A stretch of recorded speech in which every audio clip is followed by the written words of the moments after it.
महाराष्ट्र की धोलिया की सरजमीन पर ये जलसा हो रहा है और इतने मौसी हजरात हमारे सामने हैं, तो मैसेज कोई चीज़ रहने की गुंजाइश नहीं रहना चाहिए,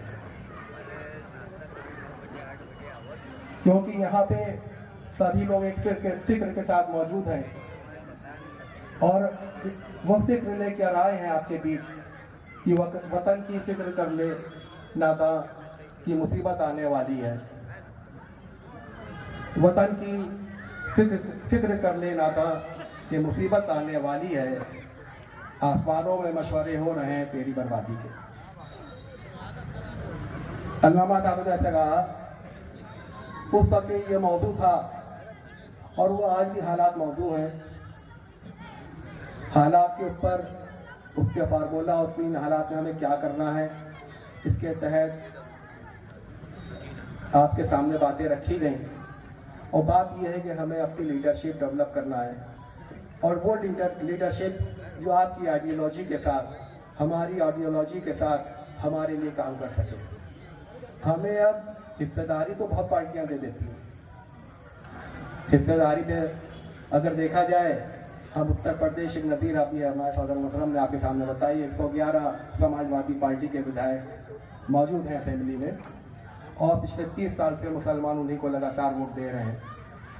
आज हालात बद से बदतर हैं और उसमें 34 मुस्लिम विधायक इस वक्त मौजूद हैं और कभी भी बुलडोजर चल रहा है, सब हो रहा है, हालात से बदतर हो रहे हैं, लेकिन कभी भी एक भी मुस्लिम विधायक अपनी जबान नहीं खोल सका। ये तो असेंबली की बात थी। इससे पहले CNRC हो रहा था, CAB आया था पार्लियामेंट में।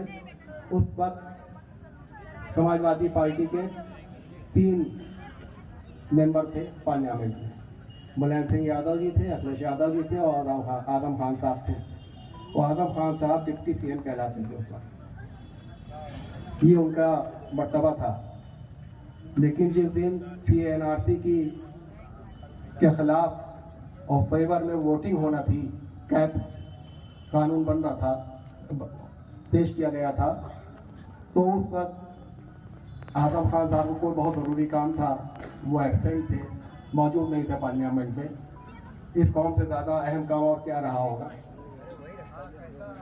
और मुलायम सिंह जी और अखिलेश यादव जी ने वॉकआउट कर दिया था। तो वो वोट 3 जो थे हमारे, वो किसके साथ गए ये देखने की ज़रूरत है। जो अपोजिशन के 3 वोट अगर 10 मिलते तो वो 7 रह गए। ये हमें लीडरशिप किस तरीके से चाहिए, ये हमें देखने की ज़रूरत है। इसलिए अपनी क़यादत वाली पार्टियों को मजबूत करने की कोशिश करिए और इसी के तहत ये फार्मूला सदर साहब ने दिया और मोमिन अंसार सभा ने एक राष्ट्रवादी जन समाज पार्टी के नाम से सियासी पार्टी का क़याम किया और उत्तर प्रदेश और उसने नगर निगम के चुनाव जीते और अच्छे वोट भी उसको मिले। अब पार्लियामेंट के चुनाव में इसको करने के लिए ये हुआ कि क्या करना चाहिए, तो अब ये हुआ कि अपने अहदेदार अपने कैडर के लोग आए और चुनाव लड़े। तो उसमें फिर हम लोगों ने सबने मौजूद लोगों के साथ मीटिंग की, दानिशवरान के साथ मीटिंग की। तो उन लोगों की तरफ से ये आया कि जब आप एक मिशन देने निकले हैं तो कुर्बानी भी पहले आप दीजिएगा। तो उसी को कुर्बानी के तहत अकरम अंसारी साहब को लखनऊ की पार्लियामेंट्री सीट से इस बार हम लोग चुनाव लड़ा रहे हैं।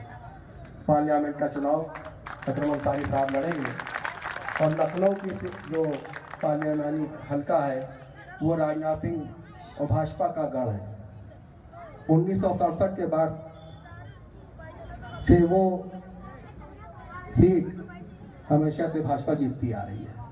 अटल बिहारी वाजपेयी वहाँ पे चुनाव 3 बार हारे, उसके बाद 5 बार जीते। राजनाथ सिंह 2 बार जीतते जा रहे हैं।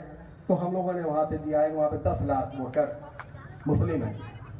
जब मुस्लिम वोटर 10 लाख है और 6,33,000 रुपये 6,33,000 वोट से मिलते हैं राजनाथ सिंह को, वो तो जीत जाते हैं। और 10 लाख हमारा वोट है, वो किसी काम का नहीं आता है, वो सापा बास्तों में बढ़ता है, कांग्रेस में बढ़ता है और हमारी कोई हैसियत नहीं बन पाती। तो इस बार हम लखनऊ शहर के लोगों ने ठाना है कि इस बार विनर या रनर, इससे नीचे कोई इंशाल्लाह फैसला नहीं आएगा। तो इसी तरह से हम लोग चाहते हैं कि पूरे हिंदुस्तान में एक अलग चलाए, क्योंकि हमारे जो रहनुमा होता है वो सख्त रास्ते पर चलता है पहले, और अकरम सारी साहब उस सख्त रास्ते पर चलते आए हैं और फिर से चल रहे हैं। तो आप लोगों से भी गुजारिश है कि इस तरीके से कुछ सोचिए, मुत्तहद हुए इत्तेहाद कायम कीजिए। और एक बात दूसरी जो उबैदुर्रहमान साहब कह रहे थे, बहुत अच्छी बात है, कहीं बहुत इत्तेफाक रखता हूँ उनकी बातों से। और उन्होंने कैलकुलेशन, उनकी किताब हमने पढ़ी है, तो उन्होंने सच्चा कमेटी के ऊपर किताब लिखी थी, उसमें भी उन्होंने ये आंकड़े सारे जो बता रहे थे उन्होंने उसको पेश किए थे।